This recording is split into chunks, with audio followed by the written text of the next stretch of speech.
제 기억에 이 살찌는 것이 미덕이던 시절이 있었습니다. 제가 중학교 다니고 고등학교 다닐 때만 해도 이렇게 배가 나오신 분들을 보면은 그 사장님이라고 그렇게 부르고요. 그리고 또 이 복부 비만, 이 배가 이렇게 불룩하게 나오면은 아이고 인격이 많이 나오셨군요. 이렇게 농담하던 그런 시절이 있었습니다. 그때는 가난하던 시절이니까요. 이 몸집이 불어나면 그만큼 잘 먹었다는 뜻이고 또 어려운 상황이다 보니까 그렇게 잘 먹는 그 사람이 그 부러움의 대상이 되던 그런 시대였던 것 같습니다. 그런데 오늘날에는 그 생각이 완전히 바뀌어져 가지고 살을 빼지 못해서 지금 안달복달하는 그런 시대가 되었습니다. 인터넷에 어떤 기사를 보니까요, 이런 머리 기사가 있더라고요. 다이어트 산업 해마다 50% 성장. 이게 지금 온 나라가 들썩들썩 하는 것이 그 다이어트 열풍, 또 살 빼기, 운동, 이런 거 아니겠습니까? 그러면 왜 한때는 그렇게 살찌는 것이 미덕이던 때가 있었는데 지금은 왜 이렇게 살을 빼지 못해서 안달하는 세상이 되었나? 대답은 간단합니다. 몸이 비대해진다고 해서 그것이 곧 건강하다는 것을 말하는 게 아니라는 걸 자각했기 때문이에요. 그래서 저는 이 원리는 교회에도 그대로 적용이 된다고 생각합니다. 70년대, 80년대만 해도 이 대형 교회가 되는 거, 그래서 사람 엄청 모이고 굉장히 큰 건물을 갖고 있고 이거는 모든 목회자들이나 성도들이 꿈꾸던 교회였습니다. 제가 신학교 다닐 때만 해도 그런 분위기가 컸던 게 사실입니다. 그런데 지금에 와가지고는 마치 그 교회가 덩치가 크고 대형 교회가 되면 그거는 배 나온 사람 보고 사장님이라고 부르는 것처럼 그건 좀 아니라는 생각을 하기 시작한 거예요. 왜 그러냐 하니까 대형 교회라고 해서 그게 곧 건강한 교회를 말하는 것은 아니라는 자각이 있었기 때문에 그렇습니다. 그래서 우리가 추구해야 되는 교회는 건강한 교회이지 덩치가 큰 대형 교회가 아니라는 겁니다. 이런 맥락에서 저는 참 고민이 많은 사람입니다. 어떻게 하다 보니까 분당 우리 교회가 대형 교회가 되어버렸습니다. 그래서 이 문제를 가지고 참 고심을 많이 하고 있는데요. 사실 우리 교회 그 등록하는 성도님 숫자가 늘어난다는 이것이 어떤 면에서는 두 가지 양극단적인 평가가 나올 수 있다고 생각합니다. 먼저 이 교회 공동체적인 측면으로 살펴볼 때 수평이동이라는 거 절대로 바람직한 게 아닙니다. 제가 여러 번 말씀드렸지만 타이타닉이라는 그 영화를 보면은 그냥 태평성대할 때 그 배가 침몰되기 전에는 쏠림 현상이라는 게 없습니다. 각각 영역에서 지내고 싶은 대로 지내는데 배가 이제 물이 들어오고 깔아앉기 직전에 나타나는 게 쏠림 현상 아닙니까? 한쪽으로 후루루루 쏠려 다니는 거. 지금 이 한국교회의 현실은 더도 덜도 아닌 이 쏠림 현상이라고 생각합니다. 제가 분당 우리 교회 쪽으로 많이 쏠린다고 이것을 즐기고 있으면 저는 참 나쁜 목사예요. 한국교회 전체를 볼 때는 이건 절대로 바람직한 게 아닙니다. 그래서 고민이 많은 거예요. 그런가 하면은 또 다른 한 측면으로 이 등록 숫자가 많아지는 걸 살펴볼 수가 있는데요. 그거는 그 성도 개인적인 측면으로 볼 수 있는 내용입니다. 물론 이기적인 동기로 교회를 옮겨 다니는 사람도 많은 게 사실이지만요. 또 그 안에는 정말 절박한 심정으로 교회를 옮길 수밖에 없는 그런 분들도 많으십니다. 예를 들면은 제가 교회를 개척하고 지난 9년 반 동안에 이제 기존 성도 등록을 안 받습니다. 그렇게 광고한 게 2번 있었습니다. 한 번은 개척 초기입니다. 인근에 있는 성도님들 등록을 안 받습니다. 광고를 했더니요. 그 주간 발칵 뒤집어졌어요. 항의 전화가 오고 어떻게 그런 결정을 할 수 있느냐고 막 따지고 그러는데 어느 날인가 세 가정, 그러니까 주부 세 분이 저를 찾아왔습니다. 제 사무실로 와가지고 앉자마자 우시더라고요. 눈물을 펑펑 쏟으면서 어떻게 그런 결정을 하실 수가 있느냐고. 그러면서 그 상한 마음을 토해내는데 지금까지 자기가 그 연약한 교회, 개척교회 가가지고 수년 동안 헌신하고 봉사했는데 믿음 없는 남편이 더 이상 그 교회를 안 가겠다는 거예요. 나 이제 교회를 안 간다고. 그래서 그 남편을 달래가지고 이제 이 교회 저 교회 다니다가 겨우 이제 분당 우리 교회에 남편이 마음을 열고 지금 교회를 나올까 말까 그러고 있는데 등록을 안 받는다는 게 말이 되느냐고. 그러면서 이분이 막 울면서 저를 원망하기를요.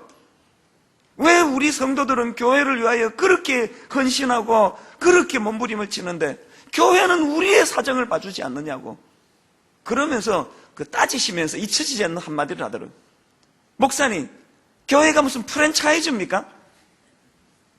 생전에 교회를 안 가본 사람이 오면은 그렇게 환영하고 작은 교회를 위하여 몸바쳐 충성하고 헌신하면은 그게 무슨 전과가 돼가지고 무슨 잘못이라서 등록을 안 받는다고 그러시느냐고 막 우시는 거예요. 너무 마음이 아프더라고요. 근데 여러분, 제가 앞에서는 등록 안 받는다고 광고하고 또 뒤에서는 그 받아서는 안 되지 않습니까? 그래서 제가 너무 마음이 아프지만 잘 설득하고 달래고 불가피한 상황을 그런 내용을 말씀드려서 이제 이분들이 끝끝내 등록을 이제 못 받았습니다. 한참 시간이 지나고 너무나 가슴 아픈 이야기를 들었습니다. 우리 교회가 안 받아주니까 이제 이분들이 어느 교회로 한번 교회를 옮겼다가 그 교회에서 적응을 못해서 이민을 떠났다는 거예요. 제가 그때 처음 알았습니다. 이 교회 문제가 이민 갈 정도로 중요하고 심각한 문제라는 거. 그래서 제가 그걸 생각하면은 이게 내가 하나님 앞에서 목에다 연자맷돌을 달아야 되는 일이 아닌가, 그런 괴로움이 있는 거예요. 그리고 또 한 번 등록 안 받는다는 그 광고를 한 게 있는데 작년 이맘때 아닙니까? 작년 연초에 이제 기존 신자 등록을 안 받습니다 광고를 했더니요, 지하 새가족 부실에서 눈물의 시간을 보내는 거예요. 등록을 하러 온 분이 너무나 딱하고 아픈 사연을 가지고 있는데 교회가 안 받아준다 그러니까 할 수 없죠. 그러면서 쓸쓸히 돌아서는데 어느 날인가는 우리 교회에 그 새가족부 봉사자들이 펑펑 운 적도 있대요. 이게 과연 옳은 일인가? 그 제 마음에 갈등이 일어나는 거예요. 그래서 제가 이러지도 못하고 저러지도 못하는, 저는요, 여기 가도 죄인이고 저기 가도 죄인이에요. 작은 교회 목사님들 앞에 가도 저는 자동으로 죄인이고요. 또 충분하게 그 등록하려는 사람들을 배려를 안 해주는 것 때문에 또 그런 분들에게는 또 다른 죄인으로 살아가는 거예요. 그래서 제가 고민하면서 생각해 보니까요, 대안이 뭘까? 제가 생각하는 가장 이상적인 케이스는 수평이동 그냥 이기적으로 여기저기 그 쇼핑하듯 교회를 떠다니는 분은 다 돌아가시는 게 좋고요. 너무나 아픈 사연을 가지고 마치 난파선에서 보트 피플처럼 힘든 과정에 있는 분들은 이 교회에 등록을 하시되, 제가 제일 이상적으로 생각하는 건 한 텀 정도, 한 7년 정도를 이 교회에서 안식하시고 치유받으시고 회복하시고 훈련받으시고, 그래서 회복이 되시면 다시 그 옛날 교회로 가시는 게 제일 좋고, 그게 여러 여건상 어려우면은 작은 어떤 개척교회나 그런 교회로 옮겨가 주시는 게 제일 바람직하겠다. 제가 그런 생각을 합니다. 작년 5월 달에 분당 우리 교회가 두 번째로 이제 그 분립 개척을 시도했는데, 의왕 우리 교회라고, 저기서 창립 예배를 이제 인도하러 갔습니다. 주보를 이렇게 순서대로 펼쳐보다가 글 하나를 발견했습니다. 거기에 창립 멤버 어떤 집사님 이런 글을 쓰셨더라고요. 왜 자기가 그 의왕 우리 교회로 합류하게 됐는가를 이제 설명해 놓는데 간단하더라고요. 이찬수 목사가 회복되면 딴 교회 가라고 자꾸 그렇게 광고해서 그래서 갔다는 거예요. 그 다음 말이 너무 감동적이에요. 한마디 더 붙여놨는데 지금 너무 행복합니다. 그래서 제가 그걸 보면서 마음이 너무 기뻤습니다. 기도가 절로 나오더라고요. 하나님, 한국교회에 이렇게 안심하고 보내드릴 수 있는 많은 개척교회가 이곳저곳에서 일어나게 해주시옵소서. 제가 그런 마음의 소원을 가지고 지금 농어촌 교회, 또 재정적으로 어려운 교회들을 한 135교회를 저희가 지금 돕고 있습니다. 더 많은 교회를 돕기를 원합니다. 그래서 분당 우리 교회 한 교회로 쏠리는 이 현상이 빨리 사라지고 대한민국의 모든 교회 곳곳에서 같이 함께 부흥하고 성장하는 그런 은혜가 있기를 바랍니다. 이런 마음의 그 부담을 하나님이 아시고요. 제가 안식년 때 그 퓰러 신학교에 가서 공부를 하는데 하나님 저에게 미션을 처치라고 하는 용어를 저에게 가르치셨습니다. 그리고 그 미션을 처치를 설명할 때 꼭 등장하는 영국 선교사가 한 분 계시는데 레슬리 뉴 비긴이라는 선교사예요. 이 영국 선교사님은 인도로 파송을 받아가지고 무려 35년 동안 영국에서 파송받은 인도 선교사 사역을 했습니다. 그리고는 35년의 사역을 다 마치고 이제 자기 고향 영국 버밍햄으로 되돌아와서 정착했는데 이분이 35년 만에 조국 영국에 와가지고 충격을 받는 거예요. 자기가 없던 35년 동안에 영국이 너무나 변해져 버리고 교회는 너무 변질되고 그래서 보니까 이거 완전히 이교도처럼 변한 거예요. 그래서 레슬리 뉴 비긴이 좌절하면서 고뇌했던 게 뭐냐니까 이건 지금 영국이 선교 파송 국가에서 선교사를 보내던 그런 국가에서 선교 대상 국가가 돼버렸다. 그렇게 탄식을 합니다. 그리고는 이렇게 해서는 안 되겠다 고뇌하던 그 레슬리 뉴 비긴이 이제는 저술 활동을 통해서 또 강의 같은 걸 통해 가지고 그 당시에 영국의 절망적인 상황에 대한 대안을 마련했고요. 대안을 강의했고요. 그리고는 후학들이 이 뉴비긴의 고뇌와 아픔을 담은 책과 강의들을 다 정리를 해보니까 단어 하나가 만들어지는데 그게 바로 미션을 처치라는 겁니다. 그래서 제가 그 수업을 받으면서 가슴이 뛰는 걸 느꼈습니다. 레슬리 뉴비긴이 이런 고뇌에 참 말을 했습니다. 자기 나라 영국에 대해서 거기에는 복음의 반대보다 더 마주대하기 힘든 복음에 대한 차가운 멸시가 있었다. 그야말로 영국은 이교도 사회였으며 이렇게 아주 다루기 힘든 이교도 형태를 진정으로 선교적으로 바꾸는 것이 바로 영국 교회가 직면한 가장 실제적인 임무이다. 이제는 구닥다리 같은 그런 영국 교회의 예배 형태, 구닥다리 같은 어떤 전도 방법 이런 걸로는 이제는 회복이 안 된다는 거예요. 그 몸부림을 모아놓은 게 그게 미션을 처치라는 거예요. 그래서 저는 뉴비긴이 자기 나라 영국을 가지고 고뇌할 때 저는 거기다가 영국 대신에 대한민국이라고 넣어봤습니다. 너무나 오늘 우리 상황이 그 당시 영국과 같은 상황이라는 거예요. 그래서 제가 안식년 1년도 다 못 채우고 왔잖아요. 1년 계획하고 갔다가 공부도 열심히 했습니다. 8달 반 만에 들어왔잖아요. 그리고는 분당 우리 교회가 이 시대에 미션을 처치가 되기를 꿈꾸면서 그렇게 기도하면서 여기까지 온 것입니다. 이제 2012년도에는 이 교회가 더 본격적으로 모든 성도들이 이 미션을 처치에 대한 꿈을 갖기를 저는 원합니다. 어떻게 해야 되느냐? 오늘 우리가 이 미션을 처치를 향하여 꿈을 갖기 위해서는요, 오늘 읽었던 본문 에베소서 4장 11절 12절 말씀을 유념하셔야 됩니다. 우리 한 목소리로 같이 한번 읽어보시겠습니까? 4장 11절 12절 같이 읽습니다. 그가 어떤 사람은 사도로, 어떤 사람은 선지자로, 어떤 사람은 복음 전하는 자로, 어떤 사람은 목사와 교사로 삼으셨으니 이는 성도를 온전하게 하여 봉사의 일을 하게 하며 그리스도의 몸을 세우려 하심이라. 이 11절에 나오는 이 삼으셨으니라는 표현은 원어로 보면 주다 이 뜻이에요. 주다. 헬라어로 이 단어는 에도켄이라는 단어인데 에베소서에 이 단어가 한 번 더 등장합니다. 1장 22절입니다. 또 만물을 그의 발 아래 복종하게 하시고 그를 만물 위에 교회의 머리로 주다 삼으셨느니라. 이 에도켄이에요. 자, 그러니까 이걸 종합해 보면은 1장 22절에서는 성부 하나님께서는 교회를 위하여 만물의 머리 되시는 예수 그리스도를 교회의 머리로 주셨습니다.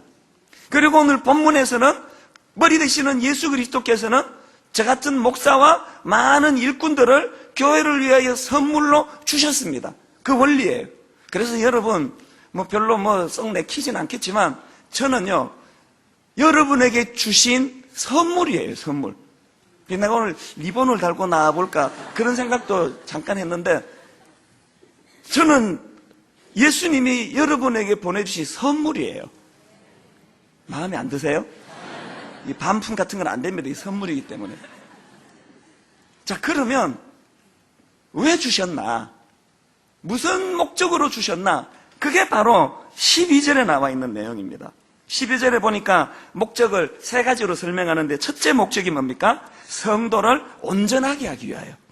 여기서 이 온전하게 하여라는 단어는 원어로 보면 카타르티스모스라는 단어예요. 이 단어는요, 준비시키는 것 혹은 구비시키는 것, 이런 뜻을 가지고 있습니다. 그러니까 제가 예수님께서 여러분을 위하여 선물로 저를 주셨는데 왜 주셨나? 여러분을 준비시키기 위하여. 이게 첫 번째 목적이에요. 그러면 무슨 준비를 시키나? 그게 두 번째 목적이에요. 두 번째를 보니까 봉사의 일을 하게 하며, 이 봉사라는 단어는 원어로 보면 디아코니아예요. 비슷한 단어 들어보셨지 않습니까? 자발적인 종을, 노예를 말하는 디아코노스가 이 같은 어원이에요. 그런데 이 디아코니아라는 단어는 원래 이 단어 뜻으로 말하면 식탁 시중을 말합니다. 뭘 의미할까요? 자기 인격을 바쳐서 다른 사람을 위해 섬기고 봉사하는 그 태도를 이런 상징적인 표현으로 쓰는 거예요. 그래서 우리 교회의 수많은 봉사 중에 가장 원어에 가까운 봉사는 식당 봉사부입니다. 식탁 시중. 자, 그러니까 이 세 가지 목적 중에 첫 번째 목적이, 저는 여러분에게 선물로 하나님이 주신 사람인데 하나는 여러분이 잘 준비된 사람이 되도록 돕는 일을 위하여. 두 번째, 무슨 준비? 식탁 봉사 잘하도록, 날 잘 섬기도록, 이웃을 잘 돌보도록, 그런 성숙한 사람이 되도록 제가 파송이 됐고, 세 번째로 왜 제가 여러분을 위하여 파송이 되었나? 세 번째 보니까 그리스도의 몸을 세우려 하심이라. 교회 공동체의 궁극적인 목표는 그리스도의 몸을 세우는 거예요. 그렇기 때문에 이 12절 말씀을 잘 보면은 성숙한 그리스도인은 어떤 사람들인가? 그 답이 딱 나오는 거예요. 그래서 저는 이 12절 말씀을 묵상을 하다가, 분당 우리 교회가 이제 미션을 처치가 되기 위해서는 그 구성원인 모든 성도들이 성숙한 그리스도인이 돼야 되는데, 그러기 위해서는 세 가지 질문이 필요하다는 거예요. 여러분 모두가 다 일평생을 두고 세 가지 자문자답이 필요합니다. 이 세 가지 질문 중에 첫 번째 질문이 뭐냐? 나는 영적인 패러다임의 전환이 있는가? 이 패러다임의 전환. 왜 이 질문이 필요할까요? 자, 여러분 60년대와 70년대는요 너무나 힘든 때예요. 보릿고개에다가 경제적으로 어렵고 그냥 먹을 것도 없고, 애들은 주렁주렁 낳아놨는데 학교 안 가고 등록금 달라고 손 내미는데 돈은 없고 그러던 때예요. 그래서 뭐 기복신앙이라고 욕을 좀 먹기나 말거나 간에 절박했습니다. 그래서 눈물로 부르짖었어요. 돈 좀 달라고, 먹을 것 좀 달라고, 등록금 좀 달라고. 이게 기복신앙이 아니고 이거는 생존이에요. 누가 그것을 탓하겠습니까? 그런데 여러분, 이제는 배불룩하게 나오는 것이 이게 자랑이 아니라 이제는 부끄러움이 돼서 다이어트를 해서 살을 빼야 되는 상황이에요. 그런데 여러분, 시대가 이렇게 바뀌었는데도 여전히 이제 밥을 먹고 부유해졌는데도 여전히 더 달라고요, 더 채워달라고요. 이건 아니라는 거예요. 그래서 여러분 중에요, 경제적으로 어려우시고 물질적으로 어려우셔서 하나님 앞에 부르짖는다면 뭐 기복신앙 뭐 이런 말 듣지 말고 구하셔야 돼요. 부르짖어야 돼요.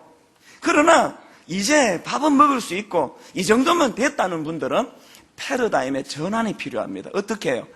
허구한 날 나 중심의 신앙생활에서 공동체, 우리로 전환이 돼야 됩니다. 시편 34편에 보면 참 이 상징적으로 그 메시지를 담고 있는데요, 1절, 2절을 먼저 한번 보십시오. 주어를 유심히 한번 보십시오. 내가 여호와를 항상 송축하며 내 입술로 항상 주를 찬양하리이다. 내 영혼이 여호와를 자랑하리니 곤고한 자들이 이를 듣고 기뻐하리로다. 주어가 나예요. 관심이 나예요. 그런데 여러분 1절, 2절에서 그렇게 내게 관심을 가지고 있던 이 시편 저자가 3절로 무슨 전환이 일어나는가 보니까 3절을 보십시오. 나와 함께 여호와를 광대하시다 하며 함께 그의 이름을 높이세. 여기 나오는 이 함께라는 단어는 원어로 보면은요, 제외 없이 모두라는 뜻이에요. 그러니까 이 패러다임의 전환은 뭐냐 하면은 시편 34편 1절, 2절에 갇혀있는 분, 이렇게 그냥 하나님 물질의 복을 주시고 건강의 복을 주시고 다 누렸음에도 불구하고 여전히 그 자기라는 틀에 갇혀가지고 나만 복받게 해달라고, 나만 부자 되게 해달라고, 나만 잘 먹고 잘 살게 해달라고 이 1절, 2절에 갇혀있는 이 틀을 깨트려서 34장 3절로 진입해야 된다는 거예요. 함께. 내가 건강하고 내가 복받고 내가 하나님을 찬양하는 것도 중요하지만 우리 모두가 다 이게 패러다임의 전환이에요. 여러분 아직도 이 1절 2절에서 갇혀서 머물러서 계시는 분이 생각보다 많으십니다. 우주의 중심이 나예요. 빨리 3절로 진입하셔야 돼. 같이 함께. 에베소서 3장 6절에도 보니까 이는 이방인들이 복음으로 말미암아 그리스도 예수 안에서 함께 상속자가 되고 함께 지체가 되고 함께 약속에 참여하는 자가 됩니다. 원어로 보면은 이 함께가 강조된 표현이에요. 함께. 오늘 본문 13절 14절에도 보니까 그 세 가지 목표가 잘 이루어졌을 때 내가 잘 성숙해서 준비된 자가 되고 그리고 식탁 봉사로 상징되는 이웃을 잘 섬기게 되고 그래서 몸된 교회 공동체가 부흥하게 될 때 어떤 결과가 일어나는가 13절 14절을 한번 보세요. 주어가 어떻게 됩니까? 우리가 다 하나님의 아들을 믿는 것과 아는 일이 하나가 되어 온전한 사람을 이루어 그리스도의 장성한 분량이 충만한 데까지 이르리니 이는 우리가 이제부터 어린아이가 되지 아니하여 사람의 속임수와 간사한 유혹에 빠져 온갖 교훈의 풍조에 밀려 요동하지 않게 하려 함이라. 우리는 이런 구절을 자꾸 나 개인에게만 대비해. 그건 내가 아니에요. 우리가예요. 우리가. 이 나 하나 성숙한 것도 중요하지만 우리가 같이 다락방에 왜 나가야 되는지 아십니까? 내 유익을 위해서 나가는 것도 있지만 더 큰 목적은 함께 성숙해가는 공동체를 보려고. 지금 우리 순장님들 가운데요 너무 지치셔가지고 당장 순장을 그만두고 싶어하는 분이 3분의 1은 넘을 거예요. 그분들이 왜 하시는지 아세요? 이 정신 때문이에요. 함께 요동하지 않고 함께 유혹에 넘어가지 않고 이런 면에서 저는 우리 교회를 참 긍지를 갖는 하나가 있습니다. 지금 그 신천지라는 이단에서 분당 우리 교회를 타겟으로 삼았는지 어쨌는지 뭐 수시로 오잖아요. 와가지고 입구에서 뭐 나누어주고 새벽 기도에도 막 들어오고요. 심지어는 저한테까지 전도하러 와요. 그리고 뭐 틈만 나면 그래서 제가 보니까 지금 우리 청년부 안에도 대놓고 지금 신천지 들어와 있답니다. 모르긴 해도 다락방 안에도 신천지 있을 거예요. 근데 여러분 지금 흔들립니까? 내가 신천지에 안 흔들리는 그 정도가 아니고 함께 같이 성숙해지고 같이 영적으로 성장하니까 흔들림이 없어요. 제가 그 다른 교회 집회를 다녀보면은 요새 입구에 이렇게 써붙인 교회가 많습니다. 신천지 성도의 출입을 금합니다. 오시면 법적 조치하겠습니다. 우리 안 붙여요 그거. 오시기를 바랍니다. 신천지에서 오신 분이 안에 계실 거예요. 저는 이분들이 이 교회 공동체에서 은혜 받으시고 아무리 그 사람이 훌륭해도 교주 되시는 그분은 돌아가실 수밖에 없고 인간의 한계를 지닌 분이라는 걸 자각하게 되고 건강한 이 교회 안에서 예수 그리스도를 만나게 되시기를 바랍니다. 예, 사랑하는 신천지 성도 여러분, 이 안에 계시다면 은혜 받으시기 바라요. 여러분 아무리 애써도 성숙한 우리 교회 성도들 흔들리지 않습니다. 출입을 금합니다. 이게 아니고 우리 모두가 성숙해지기를 바라요. 그래서 영광을 받으실 분은 오직 한 분 예수 그리스도, 그분만이 높임을 받으신다는 공동체적인 성숙함이 우리에게 있을 때 요동하지 않는 그런 공동체가 될 수 있다는 사실입니다. 그런가 하면 두 번째로 늘 물어야 되는 질문, 내게는 성장통이 있는가? 여러분이 12절 말씀의 우선순위를 잊어서는 안 됩니다. 가장 중요한 우선순위가 뭡니까? 이는 성도를 온전하게 하며 준비시키는 것. 그래서 여러분 한국 교회가 이렇게 어지러운 건요, 이 우선순위가 뒤바뀌어가지고 준비도 안 된 사람, 훈련도 안 된 사람, 성숙하지 않은 사람이 봉사하느라고 설치다 보니까 교회가 어려워지는 거예요. 오늘 우리 교회에 준비 안 된 분, 봉사하시는 분 다 그만두셔야 돼요. 여러분 영혼을 위해서, 다른 사람들의 영혼을 위해서. 항상 우선순위는 성숙이 먼저예요. 성장이 먼저예요. 내가 잘 준비되고 성숙해져서 그 성숙함으로 식탁 봉사, 이웃을 섬기는 거예요. 이게 안 되니까 교회가 얼마나 어지럽습니까? 그냥 성가대도 가보면은요, 세상에 제일 골치 아픈 게 성가대예요. 온갖 못된 소문이 진원지가 성가대고, 화음은 끝내주게 해놓고 뒤돌아서서 뒷담화하고 막 그냥 이런 일들이 너희 교회에 너무 많아요. 우리 교회는 없습니다. 라고 말할 수밖에 없는 저를 이해해 주시라고 그랬습니다. 사실 제가 개척할 때 우리 선배 목사님이 몇 가지 충고했던 것 중에 하나가 성가대 만들지 마라. 세상에 골치 아프다. 그 왜 그런지 아십니까? 화음은 열심히 잘 맞추는데 마음으로 준비되지 않은, 성숙하지 않은 사람들이 노래만 열심히 맞추다 보니까 그 영혼에서 울려나오는 노래가 아니기 때문에 그래요. 하나님께서 야 역겹다 니들은 화음은 이렇게 잘 맞추면서 맨날 교회에 그냥 흠담이 나오고 니들끼리도 하나가 되지 못하고 그러냐고. 성가대 하지 마라 그런 거예요. 하지 마라고. 그 제가 그래도 또 용기를 내가지고 성가대를 만들었더니 우리 교회 성가대는요 너무 자랑스러워요. 뭐 화음은 뭐 남의 교회보다 잘하는지 안 하는지 잘 화음도 잘해요. 노래도 참 잘하고 안 보고 막 악보 외우고 잘하시고, 또 우리 교회 성가대에 보면은 너무나 성숙하시잖아요. 절대로 뭐 뒷담화 같은 거 없고 좀 찔리시기를 바랍니다. 어떤 분들은. 그래서 우리가 봉사보다 중요한 건 내가 먼저 성숙해지는 거예요. 그런데 여러분, 성숙에는 반드시 성장통이 따른다는 거예요. 운동이란 게 그런 거 아닙니까? 요즘 제가 이 겨울 운동에 또 필이 꽂혀가지고 그냥 막 이 영하 몇 도가 되는데도 꼭꼭 싸고는 이제 2시간씩 이렇게 걷잖아요. 깜짝 놀라는 게 뭐냐면요, 탄천을 가봐도 공원을 가봐도 의외로 이 추운데 그냥 걷는 분이 생각보다 많아요. 얼마나 2시간 걸어보세요. 장갑 껴도 소용이 없어요. 막 손이 다 마비가 될 지경이에요. 벌써 보면은요 시뻘개요. 왜 이런 여러분 히타가 나오는 따뜻한 안락한 집을 두고 뭐하러 내가 이 고통을 사사하느냐고요. 그게 운동이에요. 자기를 괴롭히는 게 운동이에요. 어떤 분들은요 엘리베이터가 있는데도 불구하고 12층 13층을 걸어 다녀요. 왜 자기를 그렇게 괴롭힙니까? 그게 운동이에요. 통증을 느끼는 게 운동이에요. 뻔히 차 있는데도 불구하고 차 두고는 지하철 타고 다녀요. 그 사람이 바보입니까? 진짜 똑똑한 분이에요.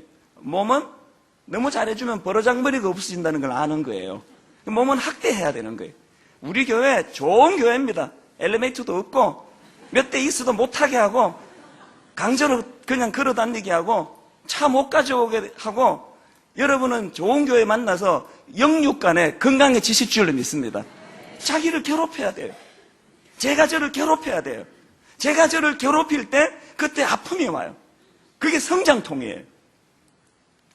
제가 헬스를 할 때 들어보니까 운동하는 분이 그러시는데요, 이게 막 2두박근 3두박근 막 이렇게 불룩불룩 나오는 이 배는 말고 이렇게 나오는 거는요, 그게 왜 그렇게 됐냐 보니까 막 그 근육 운동을 하면은 이게 근육이 파괴가 된대요. 근육이 파괴되면 그 고통이 와요. 그러면 그 상처받은 근육이 파괴되는 거기에다가 새살이 돋고 새로운 근육이 생기면서 근육이 확장이 된대요. 그래서 이제 여기에 그냥 저같이 이렇게 민 근육, 볼록볼록이란 게 하나도 없는 민 근육, 이건 다 몸을 너무 잘해줘서 그런 거예요. 몸을 괴롭혀야 돼요. 몸을 괴롭혀서 다치게 만들어야 돼. 상처를 줘야 돼. 그래서 거기서 이제 운동해서 근육이 형성이 되는 거예요. 여러분, 제가 묻는데 분당 우리 교회에 오셔가지고 나는 너무나 안락하다, 난 너무나 여기가 편하고 좋다, 이 교회는 여러분에게 나쁜 교회예요. 절대 좋은 교회가 아니에요. 여러분을 괴롭히는 교회, 못 살게 구는 교회. 그래서 성장통. 저는 우리 부목사님들에게 자주 하는 이야기 그래요. 성장통이 없는 목회자는 그거는 병든 목회자다. 아파야 된다. 고통해야 된다. 만족하면 안 된다. 50이 넘은 저도 이제 한 교회 담임 목사로 이 정도면 됐다고 그러면서 배 두드릴 수 있는 저도 여전히 아파요. 여전히 성장통을 겪어요. 더 성장하기를 원해요. 그러려면 통증을 느껴야 돼요. 저는 여러분들이 아무 통증이 없는 신앙생활에 익숙한 거, 그게 병들었다는 증거임을 자각하게 되시기를 바라요. 아파야 돼요. 그래서 여러분, 원수들은 내게 아픔을 주고 상처를 줘서 저를 몰락시키려고 공격하지만 선을 이루시는 주님 앞에 우리는 그것이 주님 앞으로 나가는 통로가 돼가지고 주님을 만나는 통로가 돼서 원수가 괴롭히는 그 고통을 성장통으로 바꾸는 지혜가 있게 되시기를 바랍니다. 그래서 물으셔야 돼요. 내게는 성장통이 있는가? 아프십니까? 이 타락한 시대를 살아가는데 고통이 느껴지십니까? 그건 살아있다는 증거예요. 그런가 하면 마지막 세 번째로 물어야 되는 질문이 하나 더 있습니다. 내게는 건강한 교회를 향한 갈망이 있는가? 여러분이 갈망이라는 것은 내가 살아있다는 것을 증명하는 가장 중요한 감정이에요. 동작동 국립묘지에 가면은 고통도 없습니다. 절망도 없습니다. 도전도 없습니다. 거기는 갈망도 없습니다. 죽었기 때문입니다. 오늘 내가 아플 수 있다는 거, 오늘 내가 그럼에도 갈망할 수 있다는 거, 살아있다는 증거예요. 여러분, 가정을 위하여 정말 갈망하는 마음이 있으십니까? 우리 가정 회복되기를 원하면, 부부관계가 회복되기를 원하면 그 갈망이 회복의 원천이 되는 줄 믿습니다. 여러분, 영혼이 건강해지기를 갈망하는 마음이 있습니까? 그게 없어서 그렇게 살아가는 거예요. 여러분의 주님 만나기를 갈망하는 마음이 있다면 그 갈망이 주님 만나는 능력이 될 줄로 믿습니다. 교회도 마찬가지예요. 여러분, 교회에 대해서 갈망하는 마음이 필요해요. 사단이 우리에게 심어놓은 잘못된 신화가 뭐예요? 한국교회는 변질했다. 교회는 믿을 게 아니다. 목사들은 상처만 준다. 이 땅에 좋은 교회는 불가능하다. 나는 교회를 믿지 않겠다. 가장 무서운 사단의 도전이에요. 아닙니다. 오늘 좋은 교회는 가능합니다. 살아있는 영적인 교회는 절대로 가능합니다. 왜요? 에베소서 1장에서 성부 하나님이 교회의 머리로 예수 그리스도를 주셨어요. 여기 지금 예수 그리스도가 이 교회의 주인 되세요. 그래서 우리 모두가 다 갈망하는 거예요. 여러분, 제가 분명히 이 시간 선언합니다. 제가 좋은 교회를 담임하는 목사가 되기에 부족한 게 많은 걸 알아요. 제가 문제가 많아요. 영성도 부족하고 많이 부족해요. 그러나 여러분, 여러분이 갈망하시는 한 제가 변할게요. 제가 더 노력해서 더 하나님께 몸부림쳐서 좋은 교회 담임 목사가 될 수 있도록 갈망할 거예요. 포기하지 않고 갈망할 때 여러분, 우리 한번 꿈을 꾸자고요. 우리 생애에, 내 죽기 전에 우리 시대에 좋은 교회가 가능하다는 것을 한번 확인할 수 있는 것, 이 갈망하는 마음. 그래서 그 12절의 마지막 결론이 그리스도의 몸된 교회가 온전히 세워지도록 하는 것. 그래서 저는 스티브 잡스가 했다는 말이요, 항상 갈망하라, 항상 무모하라. 오늘 설교 제목을 거기서 따왔습니다. 스티브 잡스가 IT를 위해서, 산업을 위해서 그렇게 갈망했다면 오늘 저는 분당 우리 교회를 위하여 하나님께 갈망할 것입니다. 그리고 꿈을 꿀 것입니다. 하나님 아버지, 이 교회 앞에 성숙한 교회가 되도록 도전할 것입니다. 이제 여러분, 이 세 가지를 마음에 담으시고요. 분당 우리 교회는 이상하게 개척 초기서부터 상처받은 분이 많이 오세요. 굉장히 설교도 자연히 치유 설교가 많아요. 위로 설교가 많아요. 좋은 일이에요. 오늘도 상처받으신 분 많이 누리시기를 바라요. 그러나 여러분, 이제 치유가 되셨으면 그렇게 하고 있지 말고 좀 일어서셔야 된다는 거예요. 치유됐잖아요. 이제 우리 교회의 교구 목회 시스템을 지금 바꿀 생각이에요. 뒤집어 볼 생각이에요. 목사님, 전사님 한 세트 한 조로 해가지고 1년 내내 신방을 다녀도 다 못 돌아요. 나머지 성도는 가만히 앉아서 대접받고, 목사님, 전도사님만 가방 들고 열심히 따라가가지고는 좋은 교회, 건강한 교회가 불가능합니다. 이제 여기서 두 종류로 나누셔야 돼요. 회복이 필요하신 분 누리세요. 신방 요청하세요. 뭐든지 여러분 요구하세요. 그러나 회복되셨으면 이제 일어나서 어떻게 해요? 나보다 더 연약한 자에게 손을 내밀고 그를 도와주고 그를 신방하고, 그래서 하나님께서 우리 교회를 일반 평신도들이 깨워서 하나님의 건강한 교회를 위하여 사역하는 교회가 되기를 바랍니다. 하실 수 있습니다. 결론을 맺으면서요, 제가 이야기 하나만 더 드릴게요. 저는 지난 연말에 참 좋은 문화 행사를 다녀왔습니다. 예술의 전당에서 서울 시향 연주회를 다녀왔습니다. 베토벤 9번 합창.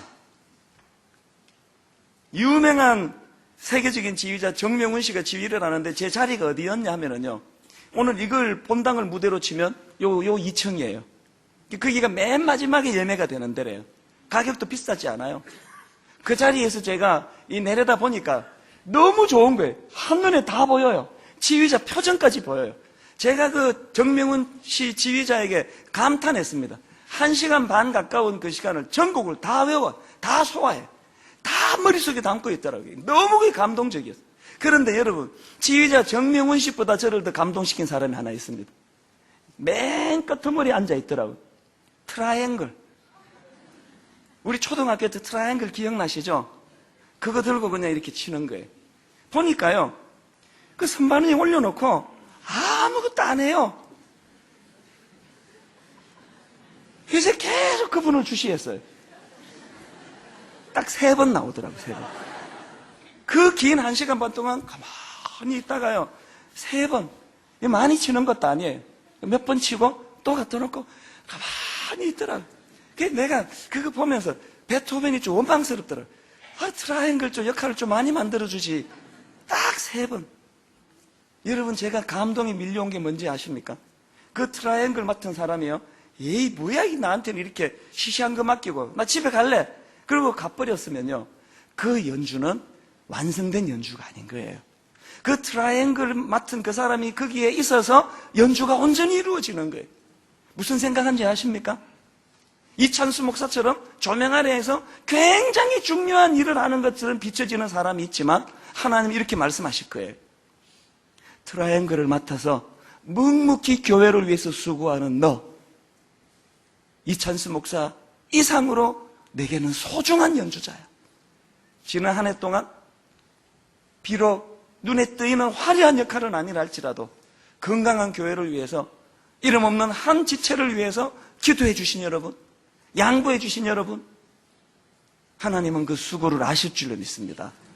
그래서 우리 모두가 다 나 혼자 성숙한 교회가 아니라 우리 모두가 다 성숙을 향하여, 그래서 미셔널 처치를 향하여 달려가는 저와 여러분 되시기를 주님 이름으로 축원합니다. 자, 여러분, 우리들의 찬양 41번 찬양이에요. 저는 이 찬양을 부를 때는 가끔씩 눈물이 나요. 주님 다시 오실 때까지 나는 이 길을 가리라. 좁은 길을 가라 그러고, 십자가 없이는 갈 수 없는 길을 가라 그러고, 이걸 보면은요, 이 땅은 넓은 길 가기 위해서 예수 믿는 게 아니라는 걸 알 수가 있습니다. 우리 가사를 생각하시면서 저는 이 질문을 여러분에게 던지고 싶어요. 여러분, 이 땅에 존재함으로 누군가가 그 혜택을 받고 있습니까?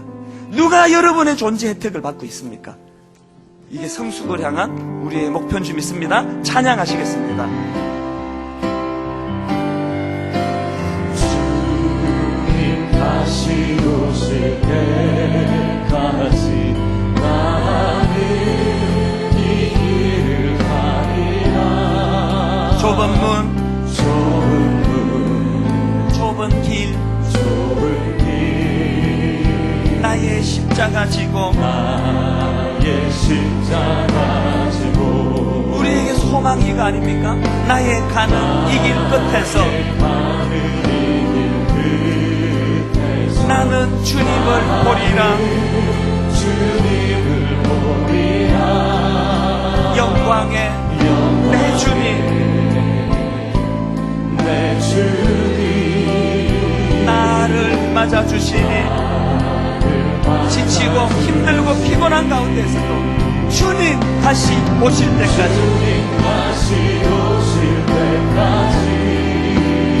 나는 일어나 달려가리라. 주의 영광 온 땅 덮을 때 나는 일어나 노래하니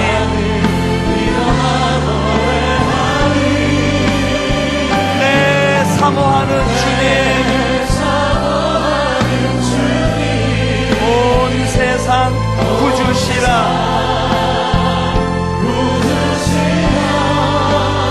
내 사모하는 주님, 영광의 왕이시라.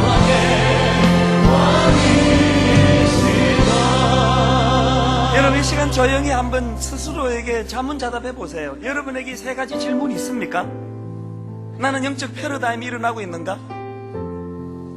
시편 34편 1절 2절처럼 주어 항상 나는 내게 3절로 건너가야 돼요. 함께. 그런가 하면 두 번째 질문이 있습니까? 여러분, 성장통이 있습니까? 예수 믿는 게 마냥 즐겁기만 한다면 미숙하다는 뜻이에요. 아파야 돼요. 성장통을 느껴야 돼요. 근육이 찢어지는 고통을 겪어야 돼요. 용서할 수 없어서, 품을 수 없어서 이를 악물면서, 그래서 원수는 나를 무너뜨리려고 고통을 가해지만 그것이 내게는 성장통이 될 수 있도록, 주님 앞으로 나가는 통로가 될 수 있도록. 그런가 하면 세 번째 질문이 뭡니까? 건강한 교회를 향한 갈망. 교회에서 무슨 상처를 받았는지 모르지만, 누가 여러분을 아프게 했는지 모르지만, 하나님, 내가 건강한 교회를 향한 갈망을 가지기 원합니다. 이 교회가 건강한 교회 되기 위하여 비록 그것이 트라이앵글과 같은 보잘것없는 역할을 맡았다 할지라도 묵묵히 그 일을 감당하겠습니다. 우리 후렴부터 찬양할 때 성령님이 여러분에게 그 힘을 주시기 원합니다. 주님 다시 오실 때까지, 주님 다시 오실 때까지 나는 일어나 달려가리라. 주의 영광 온 땅 덮을 때 나는 일어나 노래하리. 내 사모하는 주님, 온 세상 구주시라.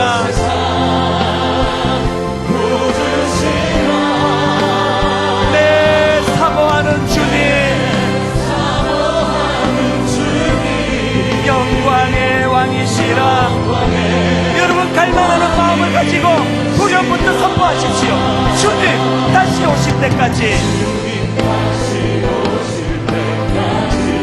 나는 일어나 달려가리라. 주의 영광 온 땅 덮을 때 나는 일어나 노래하리. 여러분, 갈망하는 마음을 구하셔야 됩니다. 내 사모하는 주님, 온 세상 구주시라.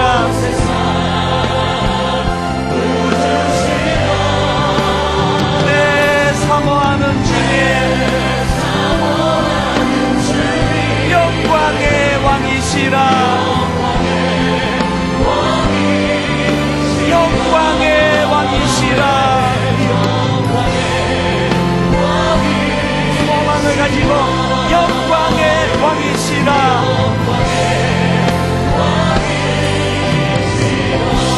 오늘 말씀 생각하며 합심해서 기도합니다. 꿈을 가지고 소망 가지고 한 목소리를 같이 기도하십니다. 살아계신 하나님 아버지, 오늘 말씀 가운데 우리에게 아버지 하나님 말상의 전환, 패러다임의 전환을 일으켜 주시옵소서. 아버지 하나님, 오늘 말씀 가운데 주여 우리 마음속에 있는 연약한 것들이 터져지고 아버지 성장하기 위하여 성장의 몸을 피하지 않기를 원합니다. 아버지, 성장의 몸이 있을 때 그 아픔을 가지고 주님 앞에 나아가기를 원합니다. 아버지 하나님, 우리 안에 갈망하는 마음을 주시옵소서. 건강한 교회, 아름다운 교회, 아버지가 아름다운 교회를 향하여 갈망하는 마음을 주님 사모합니다. 아버지, 은혜를 주시옵소서. 아버지, 은혜를 주시옵소서. 언제까지 하나님 아버지 들려고 말하겠습니까? 하나님 아버지, 주님 다시 오실 때까지 열망하는 마음, 갈망하는 가지고 달려가기를 원합니다. 달려가기를 원합니다. 지칠 때마다 아버지 하나님 아름다운 은혜가 내게 임하도록 도와주시고, 기분할 때마다 회복을 허락하여 주셔서 주님이 세 가지 꿈을 가지고 세 가지 질문을 가지고 달려나가기를 원하오니 주여 인도하여 주시옵소서. 주님 오실 그날까지, 주님 오실 그날까지, 주님이 만나주실 그날까지 계속 기도하시고 다시 한번 열망하는 마음 가지고 꿈을 가지고 노래하며 나갑니다. 내 사모하는 주님,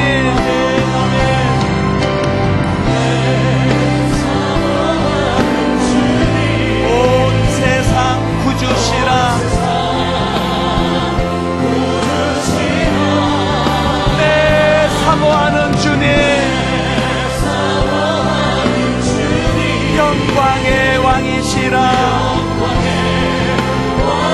자, 자리에서 일어나셔서 후렴부터 선포하십시오. 주님 다시 오실 때까지 나는 일어나 달려가리라. 주의 영광 온 땅 덮을 때 나는 일어나 노래하리. 갈망하는 마음이 내 사모하는 주님, 온 세상 구주시라. 내 사모하는 주님, 영광의 왕이시라. 이 꿈을 가지고 선포합니다. 전능하신 하나님 찬양.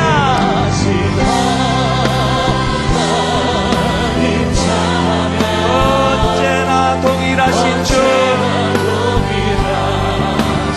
전능하신 하나님 찬양. 영원히 다스리네. 이렇게 선포하십시오. 나 주의 이름 높이리. 나 주의 이름 높이리. 하늘 높이 올린 깃발처럼 주의 이름 높이리. 전능하신 하나님,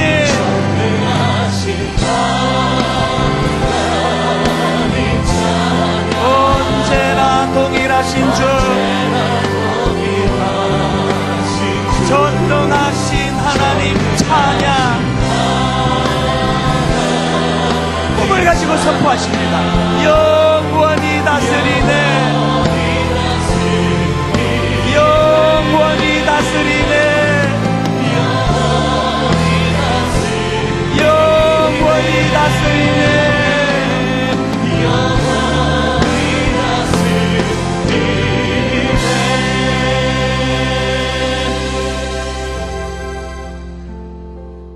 여호와는 내게 복을 주시고 너를 지키시기를 원하며, 여호와는 그의 얼굴을 내게 비추사 은혜 베푸시기를 원하며, 여호와는 그 얼굴을 내게로 향하여 드사 평강 주시기를 원하노라.